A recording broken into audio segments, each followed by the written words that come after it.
بص بيعمل ايه؟ من حلاوته والله. هو الناس سايبه ده ليه؟ وبياكلوا من الحله عشان من حلاوتها يا اسطى. يا لا الله، ايه ده ايه ده ايه ده كده، بص كده، بص كده هنا، بص خش جوه كده، في حاجات هنا. لا النهارده انت علي المايك، اعمل لايك. رز بلبن باللوتس، بس ايه حدوته. طبعا انا فضلت اكتم الصوت طبعا عشان الصحبه المجال ما عرفتش تسيطر على العدد. المهم احنا عملنا جمعيه وجبنا شويه لبن محترمين وحله على النار وحطينا اللبن والسكر والفانيليا وممكن بودره كريم شانتيه، دي بتعلي التيست، بتودي الرز بلبن في حته ثانيه. في بوله ثانيه نحط النشا وشويه لبن وندوب. حله على النار فيها شويه ميه ونسلق الرز. احنا كنا ممكن نسلق الرز في اللبن بس كان هياخد وقت وهيتعبنا وانا اصحابي قاعدين ومستعجلين.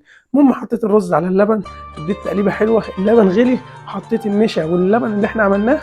بصوا شويه رز بلبن حدوته. طبعا انا مش محتاج راي بقى، الناس كانت بتاكل من الحله قدامكم. نحط رشه لوتس. ما تنساش تعمل لايك وشير وتدلعني زي ما بدلعك. سلام.